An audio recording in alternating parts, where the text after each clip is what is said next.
Social media is the place to be. They say mommy advertise on the net. You'll see how much customers you go get.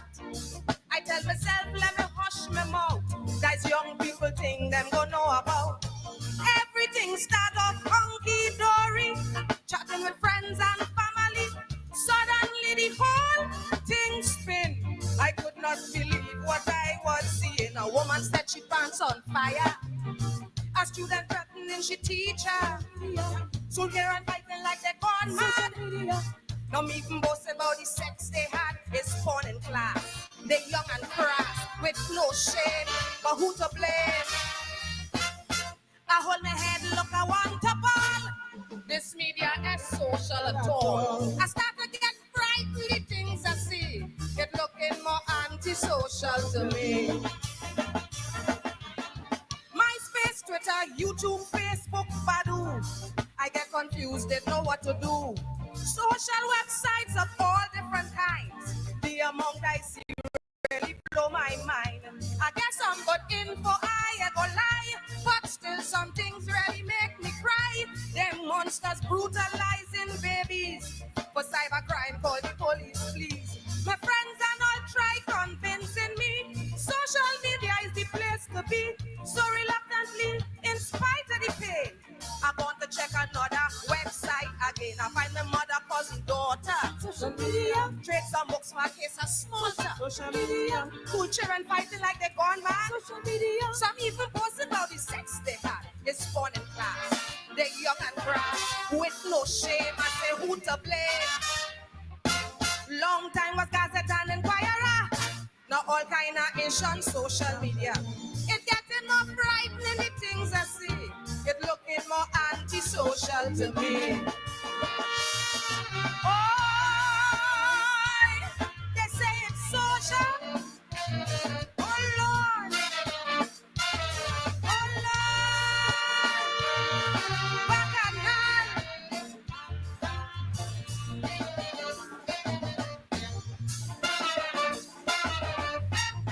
Girl, get on board, don't be choppity. A good friend of mine was talking to me. She said, Adana, do not be fooled. Social media is a powerful tool. It's a channel for communication and a real good source of information. Sound as overdue, I won't deny. But in spite of all that, you'll give it a try. You have to make it work for you. Don't get caught in the Hannibal. So I gone on with a different view. Let me see what the social media could do. I see a woman state a protest. It was social cyber unrest. Social media. A victim of domestic violence. Social media. Decide to break his silence. Tell the truth. Teach the youth. Learn to cook or read a book. But laugh and cry living together. I still don't trust that social media. I'll be just like Kermit, sipping my tea. But me again caught up in that tummy.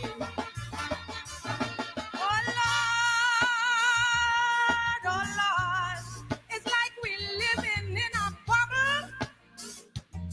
Hey, I say Lord, humanity in trouble with social media. Check the scene. Check the scene. Is a delusional reality? Delusional. It's like a plague, a real plague, affecting the society. Social media. Thank you very much, Lisa. Thank you, thank you. There was a part on the bio that my good lady left for me to say. And one of the things that I used to do before I began to sing calypso was sing jazz. And I was fortunate to perform alongside Hugh Masekela on his last album that he did in collaboration with Siparia Deltones and Trinidad and Tobago, called From Siparia to Soweto. So you could give him a round of applause for that. You like my clothes? Give me a round of applause for that. And I made it myself, so get my next one. But my name is Lady Adan, and I could sing anything. So I'm going to do something with one of the calypsos because jazz is Kaiso too, right? Let's go.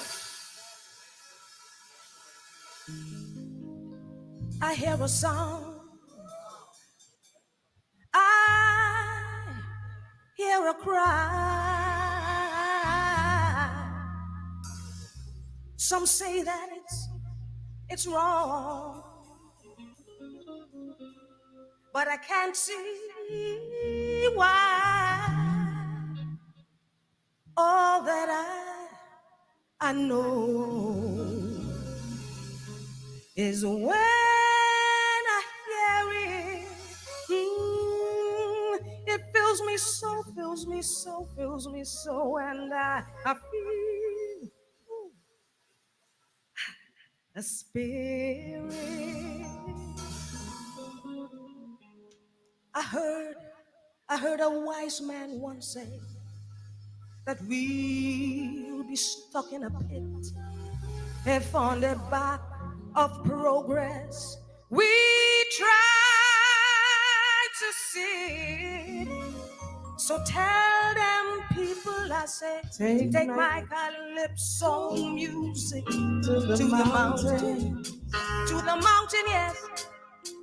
Let every drop of earth hear when I sing. 'Cause out of them barrack, calypso rising, rising, rising, rising, yeah. We throwing off that old time style. We putting on a brand new smile. We rising out of the ghetto of third world stagnation. We're reaching for tomorrow with a world vibration. My calypso heading for stardom real quick because it is world music. No rhythm and blues, yes, look, jazz and reggae. I said they all paid their dues in much the same way. Yet every day, they keep evolving, finding more and more ways to keep on revolving.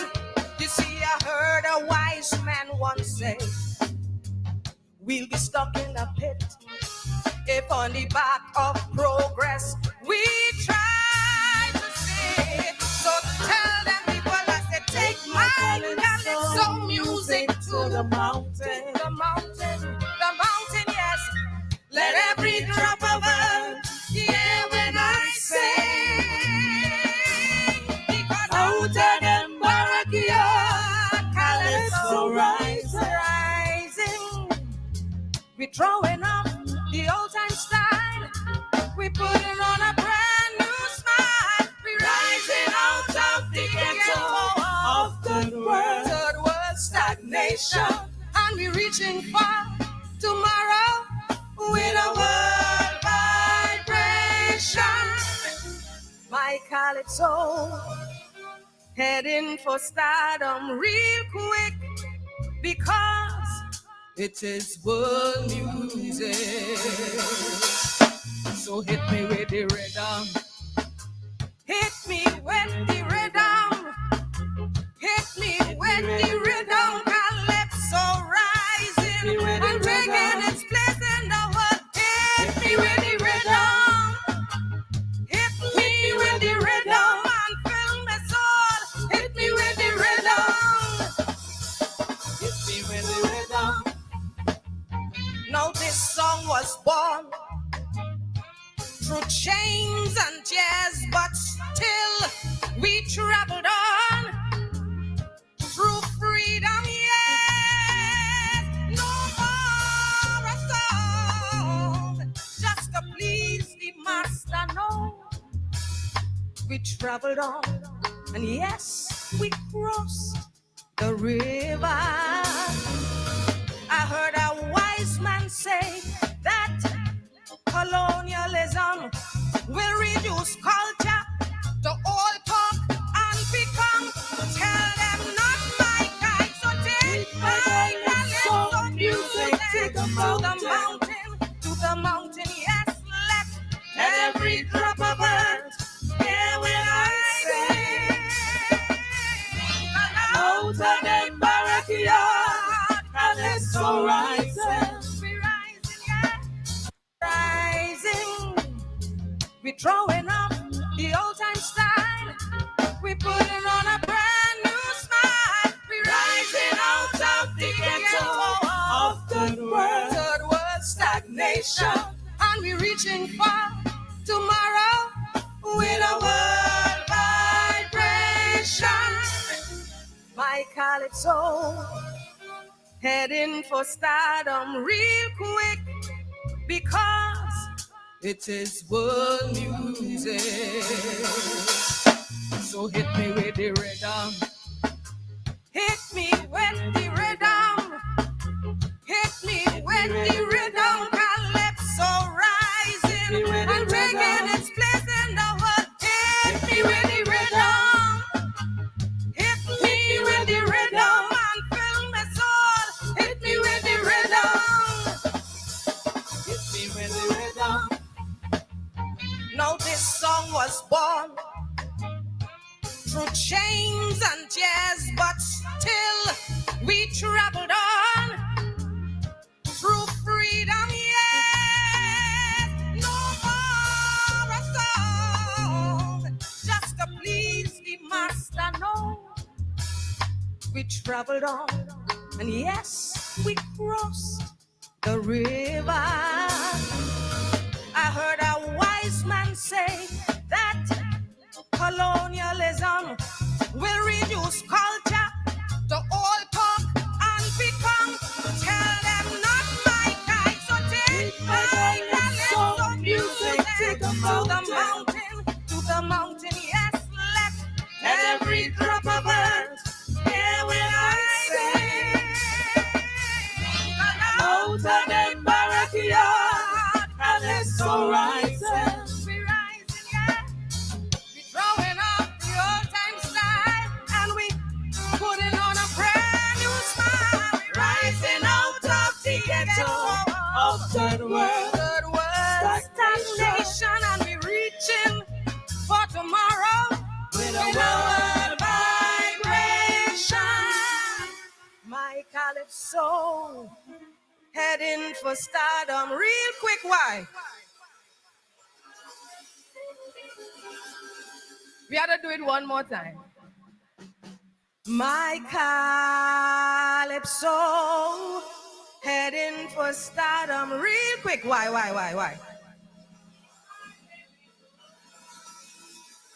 right, I will do this one, right? My calypso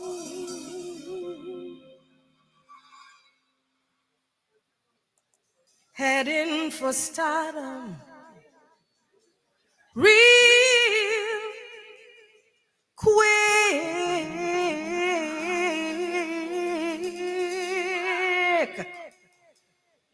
because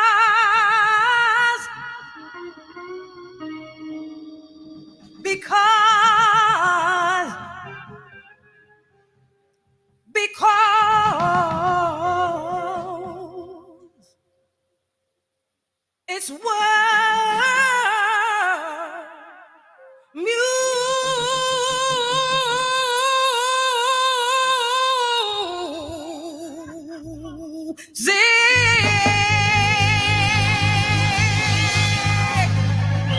Mike Iso.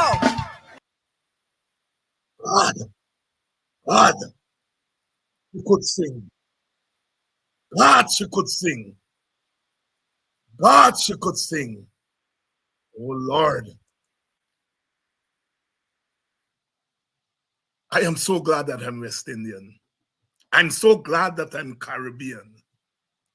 When I hear renditions like that, I'm glad God made me a Caribbean person, not just a Guyanese, not just a black man, but a Caribbean person. Calypso, jazz, and a little bit of Orisha, Fatis there. Lady Adana, one of the unsung heroes of Calypso, tremendous voice, tremendous stage personality. She has never won a crown, but she's crowned. Good evening to all of you. Welcome to Politics 101 tonight. It's been a long day. And I was telling GHK in the background as we were preparing to come on that I was tired, but I ain't tired no more. I ain't tired no more. My Calypso rising to stardom real quick because it is world music. And we are world people. Tonight,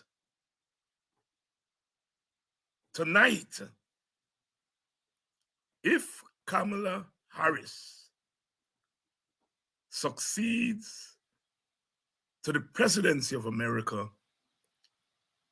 we Caribbean people have something there to rejoice.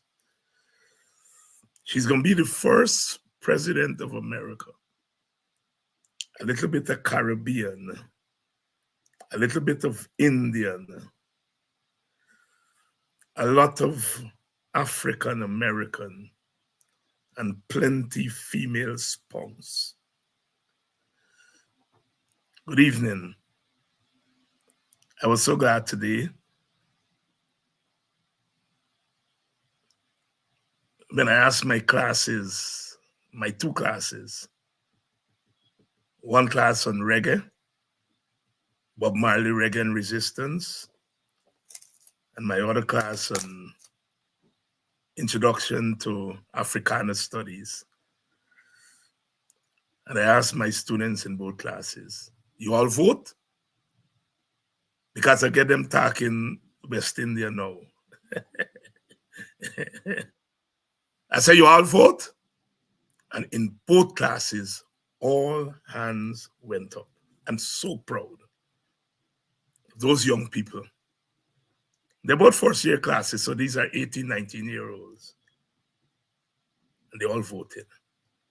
Even if a miracle happens tonight and that man wins, I think America and the world would have won because that lady has galvanized America and the world. Welcome to Politics 101. I'm sure all of you have voted already, and I know many of you would be going to follow the coverage. I will too. So we're not going to detain you all extra tonight.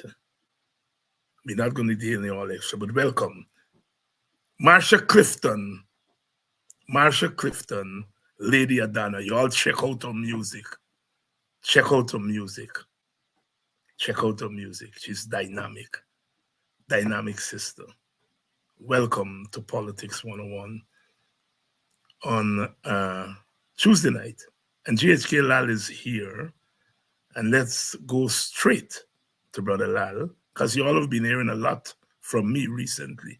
I still get a lot of cards coming in, congratulating me for last week Friday show. One of my students said, Dr. Hines, I couldn't understand everything you were saying. Because my students sometimes are knowing to me they tune in. But you were real pissed off. I said, well, why you talk to your professor using obscene language? I said, Dr. Hines, you use some obscene language. I said, what? You used the B word. I said, I did. She said, I know what one B word. Dennis Booker, the student said, what is boundary? I said, not boundary, it's boundary. Oh my goodness. She had me cracking up. She said, what is boundary? I know what's the other B word, but what is boundary? And she said, really was the president of the country. I said, no, the vice president I was talking to.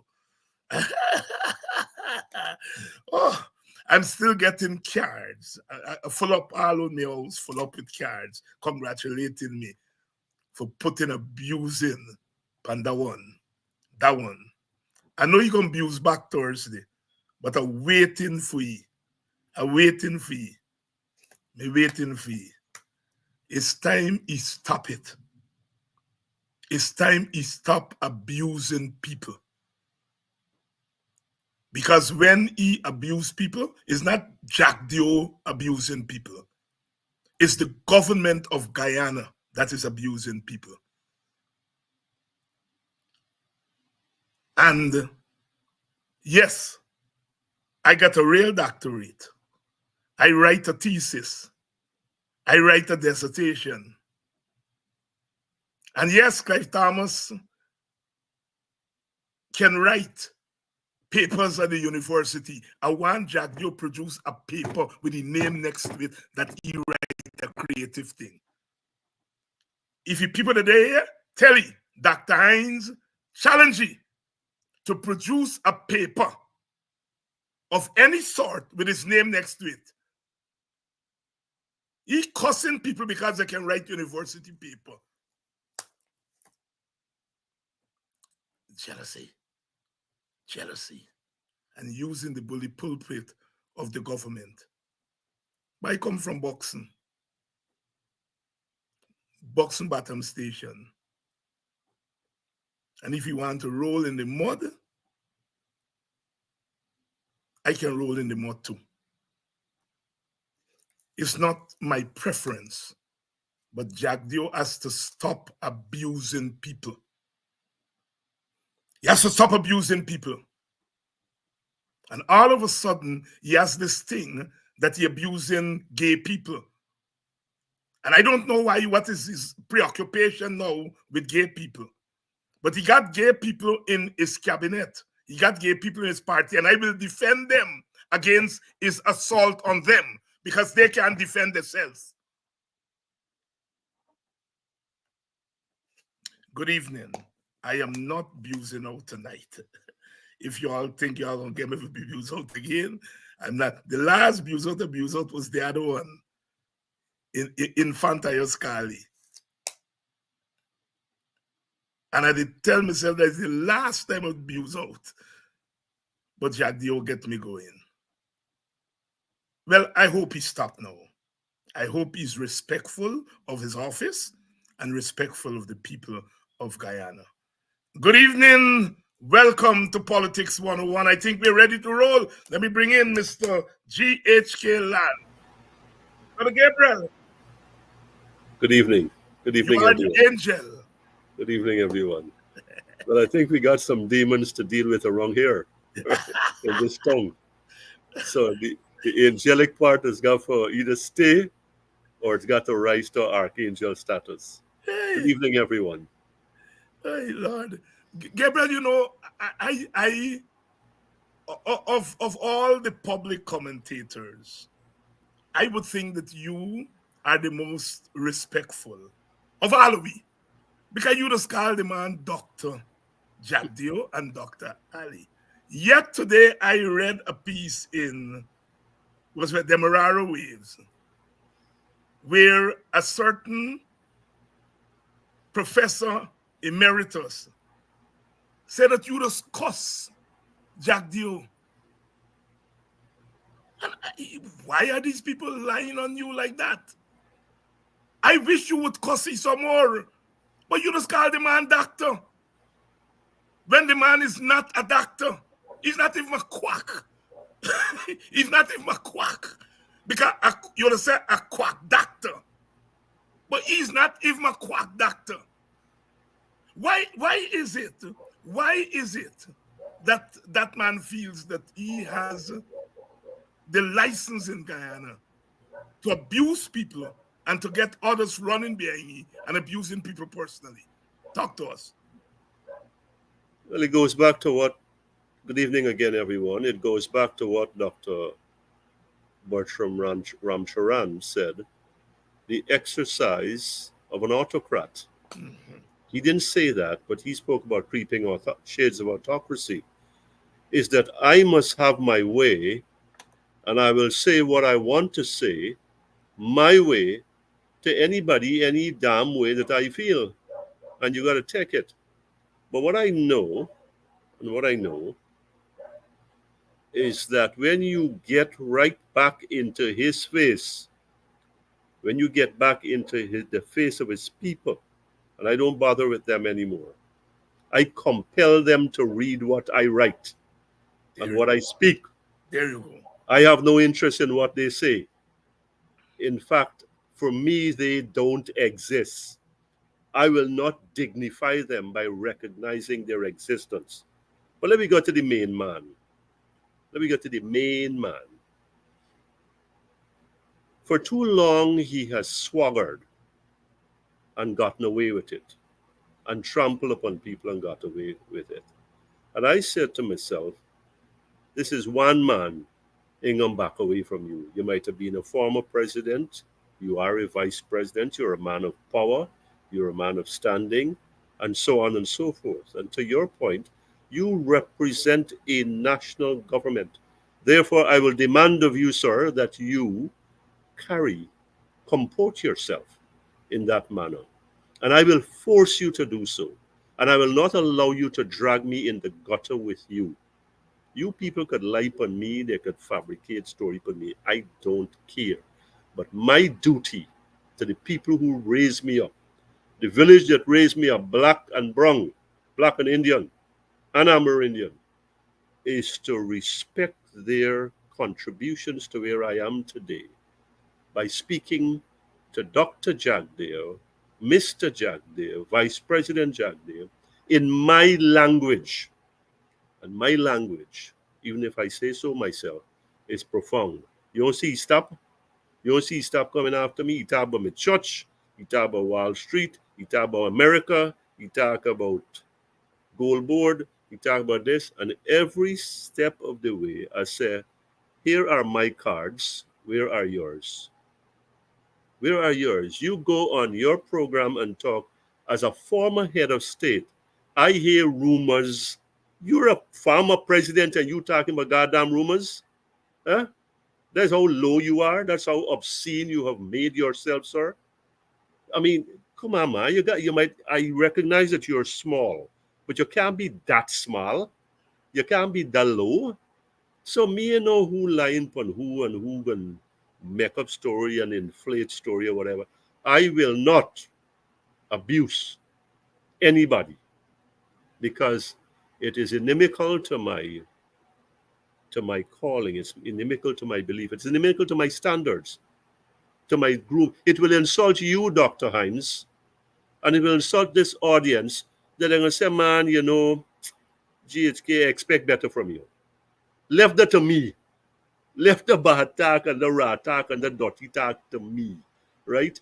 I a street man and I's a thing. It's not that I'm a street man too, but here it is. But you know, you just carry yourself, maintain the thing there. So therefore, look, Mr. Jagde, Dr. Jagde has gone from worse to worse. We can give you though. You want me call you doctor? That make you feel good, my brother? I'm gonna call you doctor. Here it is. Although I know I'm making myself a farce. A clown toe. Hear this part. You don't demand respect. Respect is earned. Respect is bestowed upon you. But them banner they say want respect. They want to be revered. They don't want obedience. They want obeisance. They want people to grovel before them. They want people to prostrate. They want we forget pigtail at the back of the head and be like the Chinese before the Mandarins. We must prostrate ourselves. Well, I'll tell you, folks, that has its own people, not this panel here. That got your own people. You can do what you want. You got all the power. You got all the organs of the state.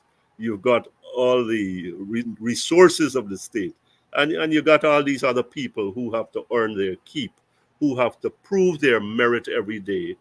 So look at me. Look at me. I come and I talk on this program. Look at you, Dr. Hines. You want me to come twice a month on this program? I say, man, let me try the one thing. I ain't able with that. Some other people say they want to come twice. Must be something I'm saying right or doing right. I'm not attacking nobody. But here's my point. Here's my point. I am comfortable in what I put out and what I share, and I've shared that with you.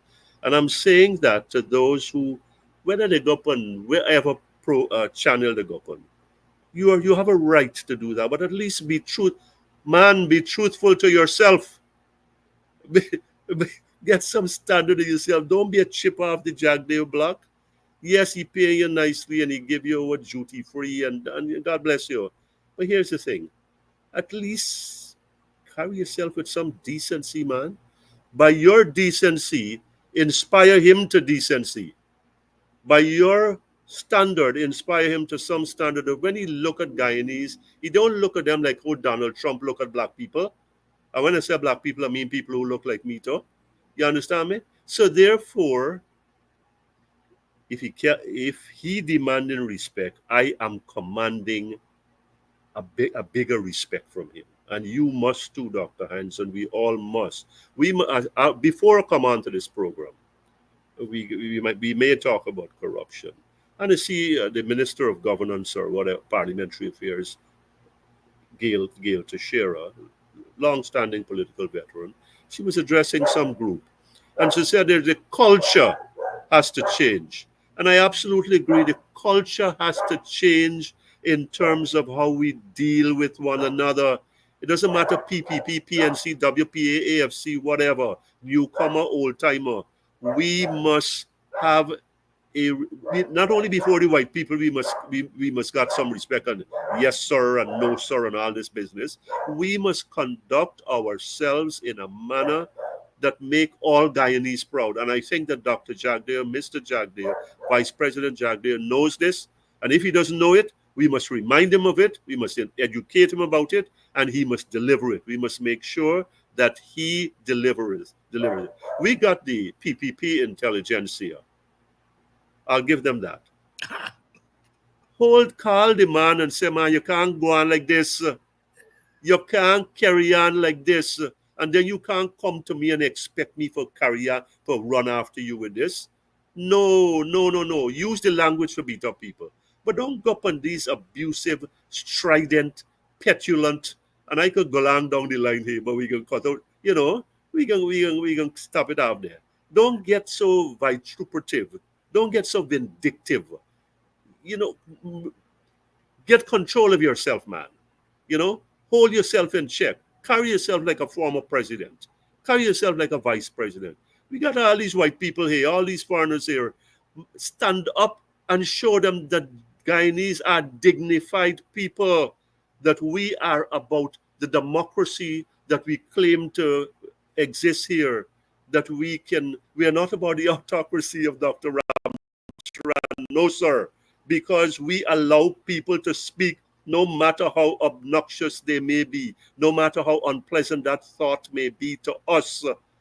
And when we can't do that, and when we have to retreat into the sanctuary, into that strait of abuse and retaliatory impulses and strikes, and then we're just dragging the society down into a place where it really doesn't belong.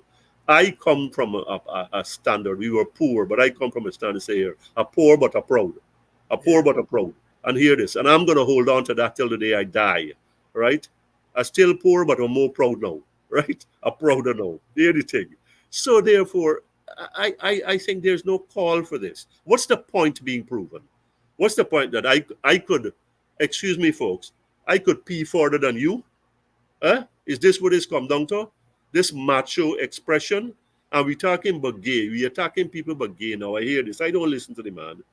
I mean, let me look at myself in the mirror, right? Let me look at myself in the camera. And I'm grateful to you, Dr. Hines, my brother David, for saying that he got gay people. And I know them gay people. I have received reliable information that them gay people is the people behind life in Guyana who attack me, who slander me. But here's this. I will defend their orientation, because at the end of the day, regardless what they are, LBGTQ and so on and so forth, they are my brothers and sisters. And I am retreating from that. And I am walking back that. right? Whether they're PNC, PPP, American, Guyanese, European, whatever, they are my brothers, and I will be steadfast in that belief. Or then, if I'm disrespectful to Jack Dale, then I'll be less the man than I should be before you and that I thought about myself. GHK Lall tonight. GHK, you mentioned Trump, and I want your take. There are some Guyanese in New York. Let me be blunt. Some PPP supporters, Indian Guyanese, who are urging their countrymen and women to vote for Trump because they said that Trump helped to restore democracy in Guyana. Talk to me. Talk to me. All right. They have a right to urge. The people got a right for listen to them, whoever listened to them, and to vote for whom they want to. Kamala Harris, not vote at all, they should vote, or Donald Trump. Now, I want to say this. If a man could go on the public record more than once and say that and express his distaste, his dripping, his dripping scorn, his continuing condescension and contempt for people who look like me, for people who speak like me, for people who come from the place where I come from. Somebody got to help me here. How in God's name I could vote for a man like that? Regardless what he do in Guyana or is claimed to have done, being responsible to have done, how could I in good conscience face myself in the mirror and say, you know what, I could find it somewhere in myself because of the issues to vote for this man. I just can't. I just can't. And I pity those who have such low self-esteem, such low regard for themselves that they can say, I'm going to vote for Trump. You alluded to that, and I want to put it right there in this context. A different white man, a different Republican man, maybe the scales are looked at differently. But we have now on the Democratic side, Kamala Harris. She comes with her style, she comes with her strengths, with her limitations.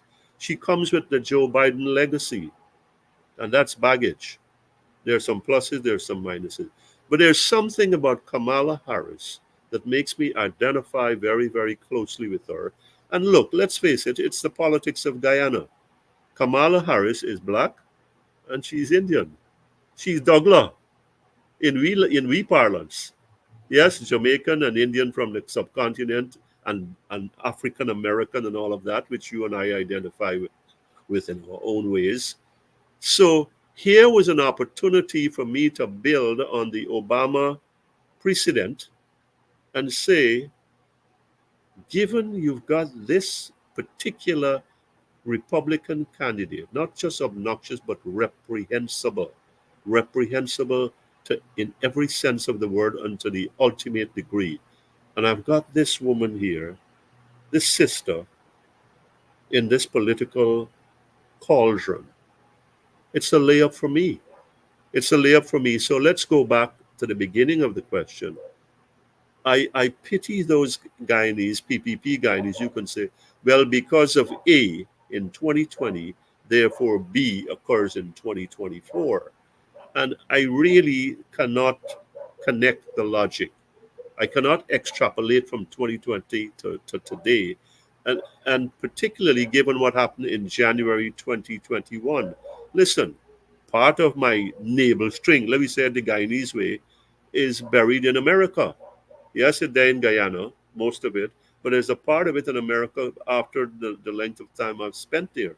So when I see this man here, born there, a former president, desecrating the institutions that have been instilled in me and for which I have some pride in, then, I mean, we've gone a far way here.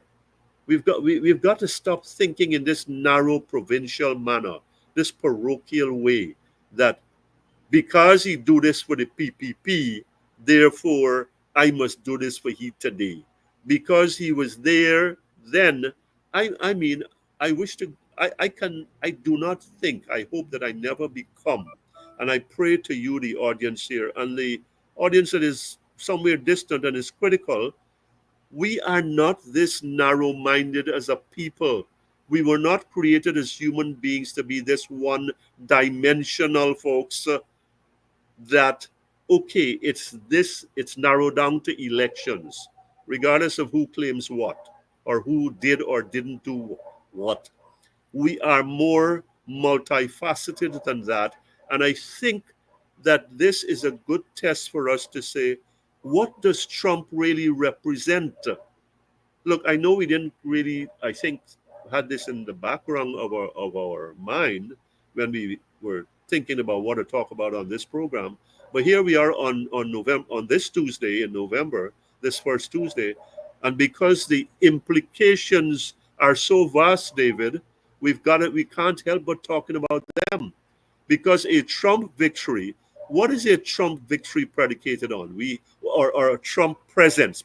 No, let's go to victory, potential victory, presence, the place where he's at now, that he's such a close contestant. Yes, abortion is a contributor, but a bigger contributor in my mind is immigration. The burning issue is immigration, which is one of the problems in the UK, and to a greater extent down in the Europe, in the continent, in the mainland. Now, immigration. Let me boil it down into the Creolese. We've got too much black people around here, and the widest definition of black people, whether they're in the workplace, taking away with job, whether they're in the private clubs, whether they're in the golf course, whether they are in our concert halls, whether they are where we play our chamber music, whether they are in our universities, and whether they damn well are masked at our borders. So we hear about the invasion of America and the browning of America, and America and the white people are going to be a minority in 2050 and whatever else. And this is where Trump comes in. And the whole thing, I think, is predicated on a raw racism, the ugly underbelly of America that I really don't want to see and to identify with. Look, I'm sorry, folks, and I don't think there's anything I need to apologize for. But I can't see myself voting for Trump. I don't even want to think about the man or talk about the man, more than I should. And I don't see, in 100 years of every 4 years, I can't see myself ever thinking or wanting to vote for this man because of what he represents to people like me. What he represents to people like me who wants to get to the United States from an oil-rich country. What he represents to people who from Trinidad and Jamaica and from India and China who wants to get to the United States. Come on, look. This is what this is all about. Yes, economics, the economy, and so on and so forth, because America is such a big country. But immigration is the one where I think the exit polls are going to show, and they'll show an economy. 7 states, a couple of states have said that.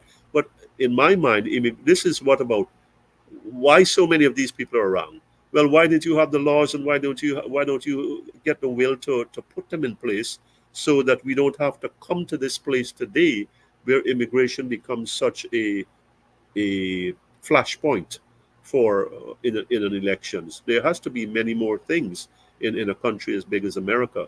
Trump, I regret that my fellow Guyanese, whether PPP, PNC, Indian, black, otherwise, could come to this stage where you are actually endorsing Trump and then encouraging others to, well, you go and vote for Trump. Do we really have to get there? Is our own hate, is our own instincts towards the recriminatory so deep, so compelling, that we have got to take it into America now and refer to 4 years ago, almost 5 years ago, and say, let this be your determinant? I really am appalled about that. And there's no other way to say that.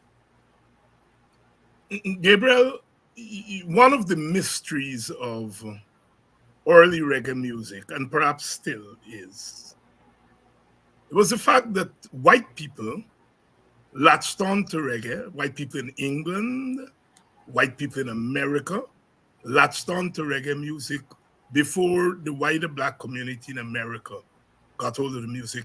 Bob Marley only got accepted by Black America a couple of months before he died.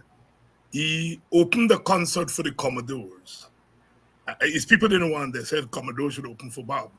But Bob said evil thing. He became the main act at Madison Square Garden there. And the mystery was why white people like a music that was beating up on them, because reggae in its lyrics and its origins is anti-colonial, right? And that was always and still is the mystery. I discuss it in my classes with my students, white students, black students, and we try to work it through. And sometimes I have psychology students and they take us down that path and so on.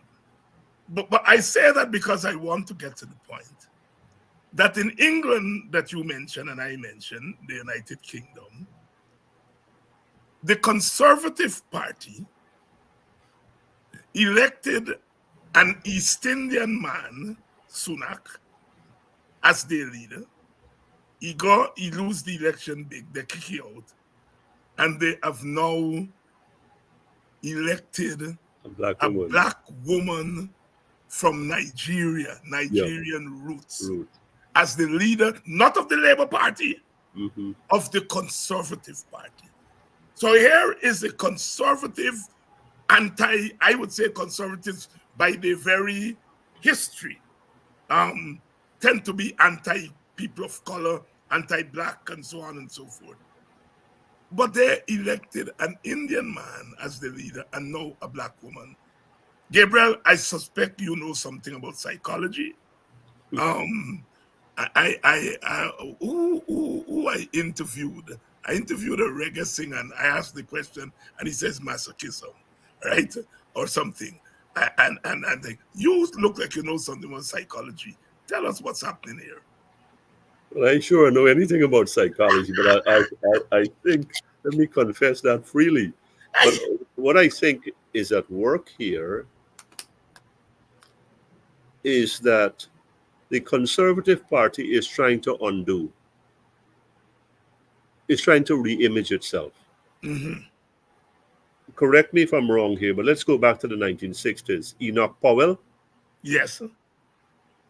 Enoch Powell, and I mean, the man was the Trump before the Trump. Long time, right? long before Trump. Yes. So the Conservative Party, I noticed you didn't come close there. The Conservative Party was anti-immigration and anti-immigrant. Let me say this. Let me pause for a moment. I don't think America would have so much problems with immigration from the European countries. The heritage is Eurocentric, right? The Nordic state countries, etc. Right? So let's come back here. The Eastern European countries, the Slavs and the Poles, etc., there are causes of some consternation in the UK. But it so happens I had two pieces written, and I sent the one from brown to black. Where are we going? And then I said, hey, listen, I got this one here on Trump. And today's the election. Which one? They said, okay, Trump, right? So that one is already in the pipeline. I said from brown to black, from Sunak to Badenoch, right? And from brown to black, the brown bomber, the one who should have been the brown bomber, turned out to be a pale imitation. And these are like the first lines. What is this all about? And now here it is, you come asking me about putting me on the spot here with psychology and all these things. So here's this. I think the Conservative Party is trying to remake itself and to be a milder, more modern, more acceptable version of what it used to be. You had these dour looking men, Edward Heath, right? And what was it? The one with the pipe. Who was that? John Major or Callahan or one, James Scott? No, You had the Callan was Labour. Labour, right? But you had a guy with a pipe. Ah, God, Right? I know Macmillan, not Macmillan, All but right. I But know what then, you're talking about. Yes. yeah, but anyhow, so you had these guys and they're like, look, colored people ain't got a chance with them. This is the wrong game. Yeah. But now here it is, you have Sunak, and I think that was more of the business, the money push, the money club push. But Kami, and I hope I got this right, Badenoch, that one caught me off guard. But Yeah. here's the thing, let's not forget this. Psychology aside, she is a right winger, and she beat a right winger to get to where she is. Congratulations to her. I'm proud of her, right?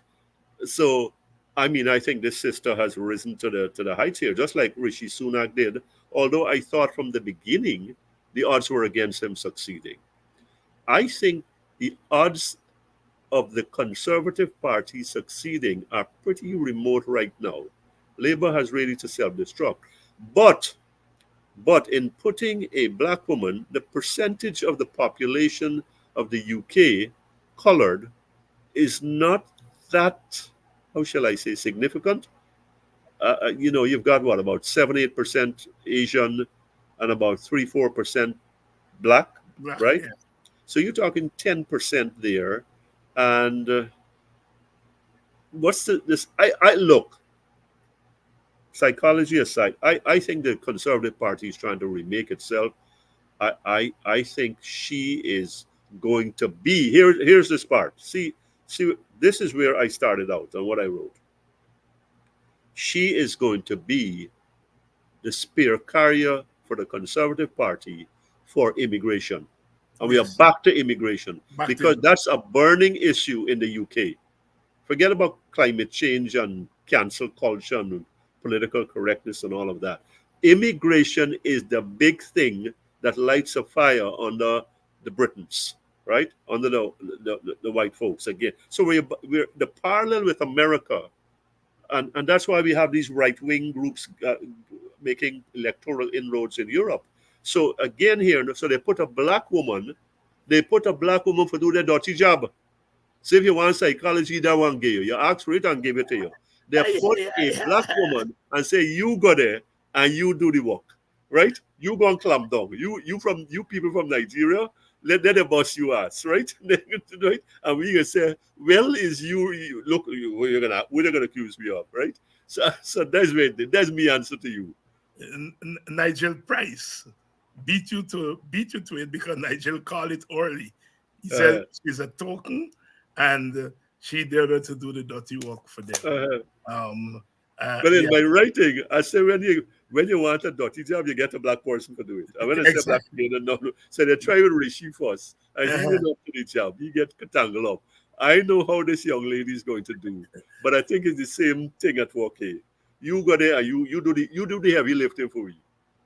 And GHK, let's come back home.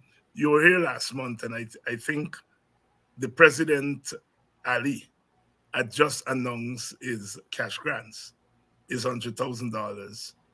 I can't. Anyhow, anyhow, a lot has happened since then. There's been a lot of debate, less about the cash grant and more about what the PPP's intentions are. I think that's where the conversation is at the moment. First of all, no plan. So you can go one day to give in households, to the next day to say individuals, to the next day saying, I ain't legislating because I don't want nobody bug me how to spend this money. And that's where we are. From your standpoint, what this whole thing about the cash grant tells us about the PPP and where it intends to take Guyana. Well, They're using money as a weapon. Mhm. That's the first thing. They're using money to create a dependency. They're using money to hold Guyanese hostage. You come out and you say 200,000 household, and we get caught up in definition of household. Come out and say 100, and it's going to be more people. 18 of January and all of that. My point is that listen, Guyanese need some relief now. But when people like me were talking about relief, cost of living, the opposition spoke about it. No, y'all know y'all talking about. Look at the inflation numbers. 4 years. Look at the inflation numbers. And you look at the inflation numbers, man, we're doing better than the best in the world in containing food inflation. Food inflation. And what construction? The time where people got to eat. Can't eat meal. Good? Hear this one. Out of the blue, after putting out your statistics and your experts to defend or exaggerate and to deny and denigrate what people like me put out and other people put out, you come out and holler. Let me settle for the 100,000. And then now the president says 200, then 100, and then the vice president come and say, well, it gonna be for them people outside too. This thing has lost. The PPP has made clear that this is no longer about cash, about relief for struggling Guyanese with food, buying food. Forget about inflation. With providing for themselves, putting food in the pot, in the pot, in the plate. The timing is about elections. The foreign component is about elections, and the dilly dallying now is about politics. And when you take a man, and I hope I'm not being disrespectful here, please correct me, hold me in check if I go out of bounds.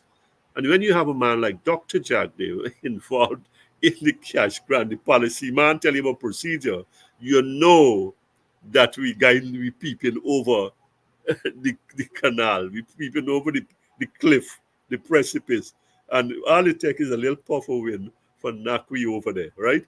So when he gets involved in it in the measure, say, well, okay, it's going to be this. And he start talking about Ministry of Finance up.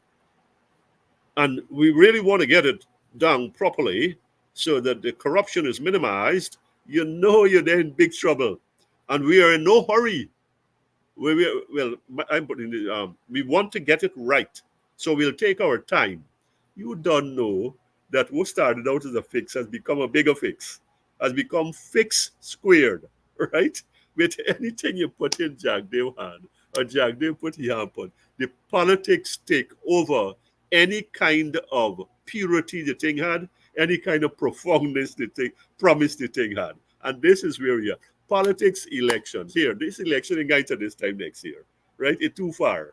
I think I write something where I say, hey, listen, if you give the people the money now, and you call the election 8 months from now, they don't forget. Now, is who get the thing again? You forget? You gotta give them thing close. Gotta So give now them more. Yeah. you gotta give them more. You either don't want to, you either keep the thing close, you know. So now you're coming about, well, you kind of hemming and hawing. Oh, we got to get the app, and we've got to get the app right, and so on and so. It's pure politics. It's election. It's an election donation. You vote, we given to you, you give back to we, and that's how I see this thing. Look, you could tear this thing wrong and wrong and wrong. I am not. I want to make this clear. God, these men is take these things and distort your words and put and deform what you say for suit yourself. The cash grant, Guyanese people, they're so bad. You put 25,000 in their hand, they're thankful. Let's be frank with ourselves. You tell them 100, oh man. But now you got them hanging. You got the people, when will it be? Month 10 November. So we get something for Christmas. It can be in the middle of December. It can be by the gate. It can be a check. It can be a cash. Who can get cash when this thing, or it can be next year from matrimony. What is happening here? So I'll go back to the point I'm saying. You're yanking the chain. Let me use an American expression. you're yanking the chain of the Guyanese people. You're rattling the cage. You're storing them up. But they ain't getting nothing, right? It's like you're making monkeys out of the people, them, excuse me. And that is where we are. And it's all because of the politics and the instinct, the impulse for power that consumes our brother, Dr. Jagdir, that this is all he can think about. He can't talk to Exxon because the moment he blink an eye at them, hey, you better know your damn place or else you're going to be out of here. The cash grant is about how to keep you in there using we, right? Using the people them, right? You see, he can't release the census thing, but don't let me go there. Here's the story. The fact of the matter, come out to the cash and say, man, look, man, here's the thing, 100, this is how we're going to work. You must know halfway to nowhere there. You look like you know starting the damn thing. Tell the people you can give them the 100, but now you're telling people, here, so let me ask you something. You got to come here. You got to spend $500 for come here for collect 500. The equivalent of $500. There's 100,000 is $500. So what sense to make? What is that about, sir? You help me, right? I the money man. You the It is about paying the people passage to come home. They pay $800 from New York for the ticket. He spend 500. They're gonna go to Freedom House and collect the next 300. And when they leave, because they got registered and they got get ID card. And when they're leaving to go back to New York, they left the ID card at Freedom House. And they go from there. Yes. We know the last time Madam Chairman wrote to Mr. James, the immigration man, and said sending across 203 names of people who voted, and we rather suspect that they were not in the country in the vote. And Mr. James sent back to she and said 178 of these 203 people voted, but they never entered the country. Okay. And they sent another batch, and 80-something% of the other batch the police fined, voted, and they weren't here. And she didn't send the rest because there were other batches. And when the PPP came to power, the Attorney General asked for the rest, and she come turn over the rest to me, and now they're asking him where there, he don't know where it is. So when the PPP asking the PNC for SOPs, the PNC asking them, what about the IDs? Gabriel, on election day, I was running the road, as they said. And we get a call, say, at Strathspey School, primary school. They got PPP people in a mini bus sharing out ID cards. They make the mistake of sending me. And as soon as they see me, they recognize me. The speedway. When I going in, someone who I suspect is a support of the PPP say, better, I ain't there them a vote plenty. The biggest miracle in Guyana is that all the defenders of democracy don't talk about that. But it's there.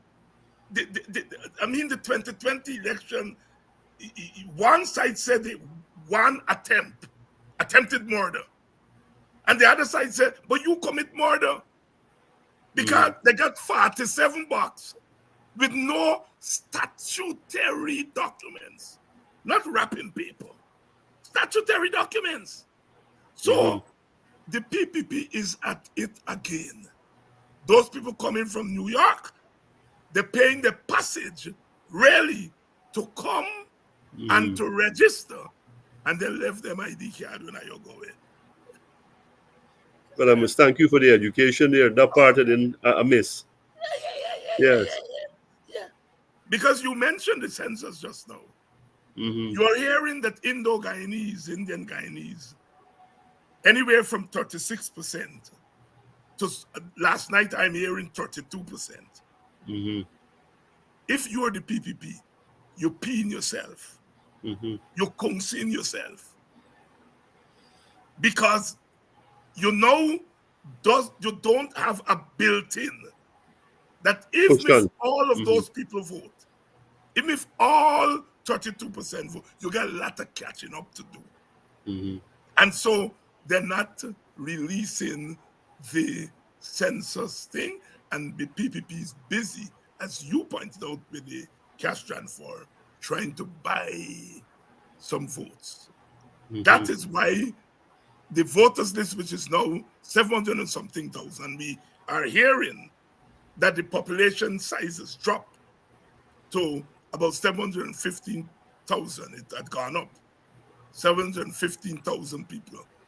And we hear it has come down now to 715. The last voters list that GCOM put out is almost 715,000.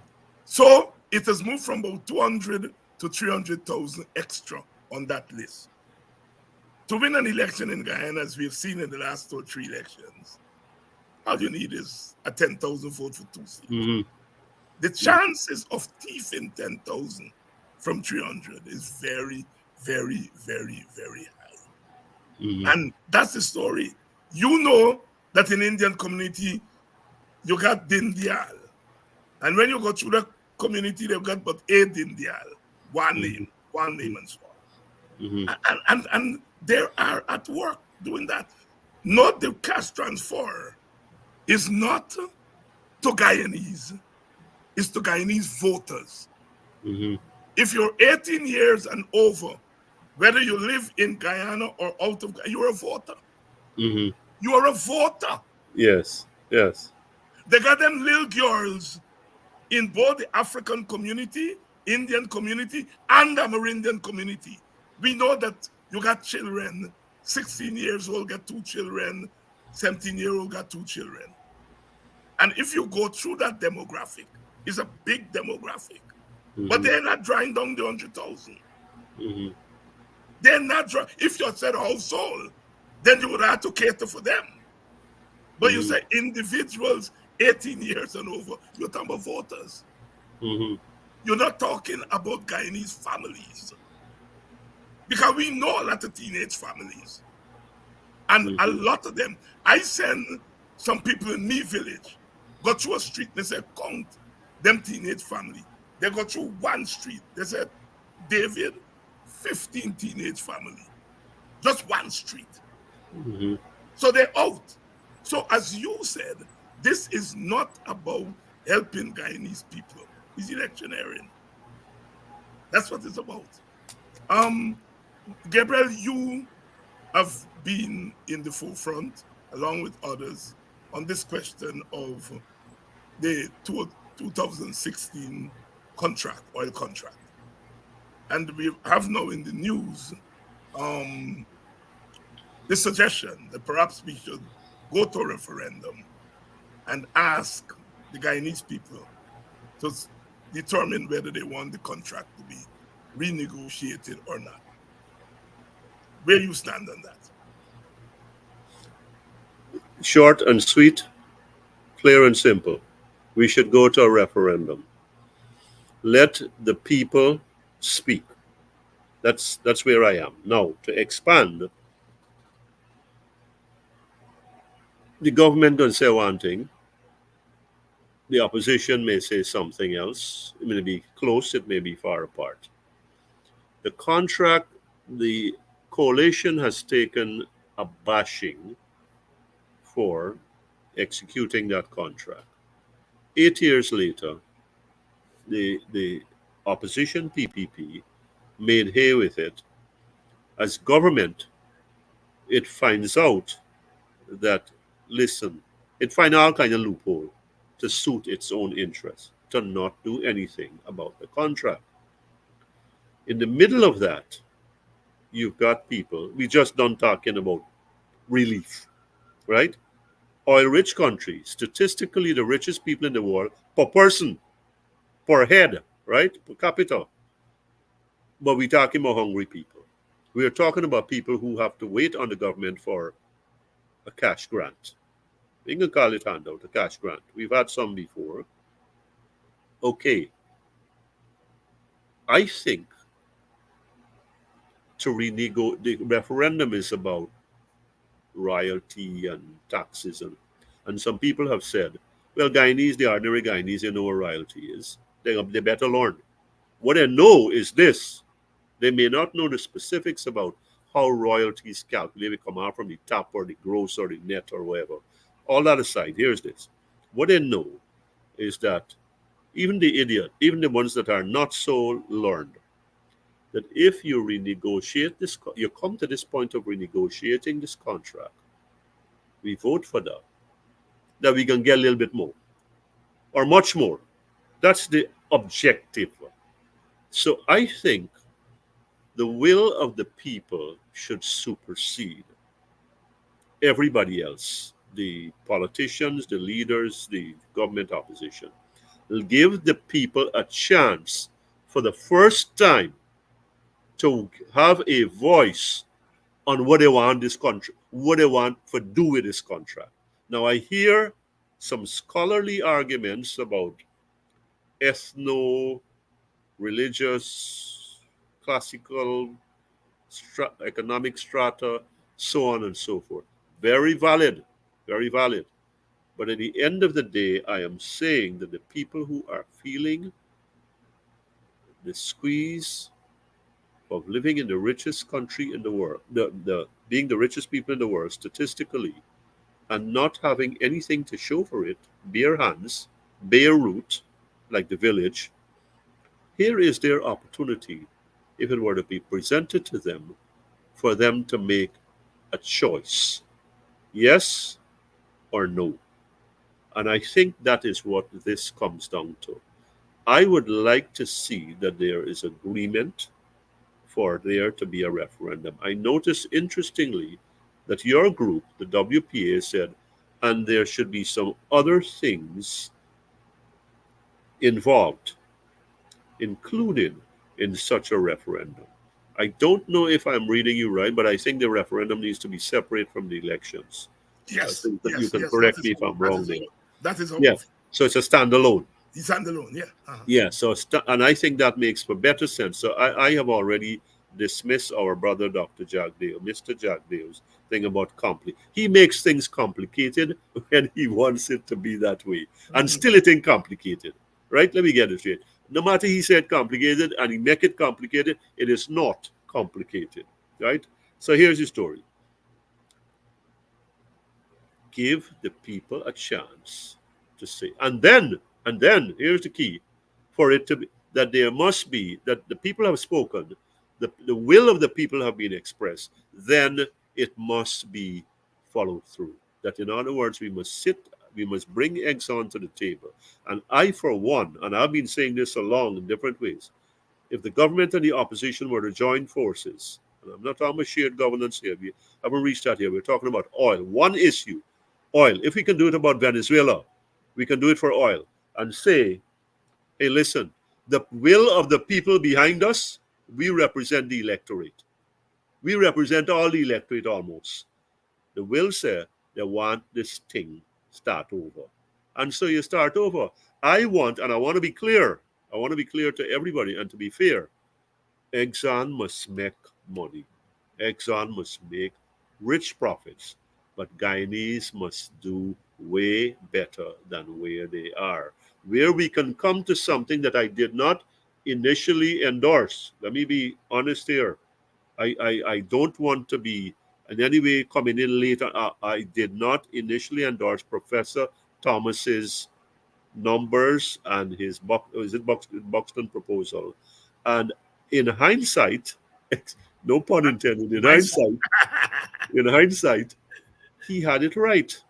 And that's, I think it's a good thing when we can say that we had it wrong. What am I losing? I'm not losing anything. I'm gaining something.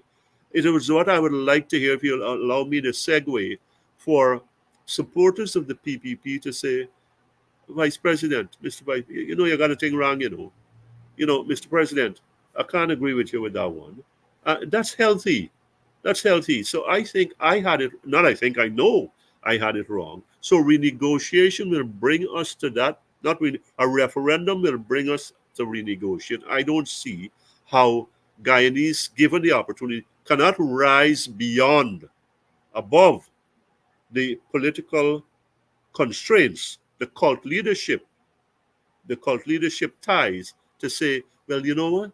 This is about me, my present, my future, and my children, oh, right? And sometime or the other, that I want to get out of this yoke that is represented by this contract. We have a contract where we have no sovereignty.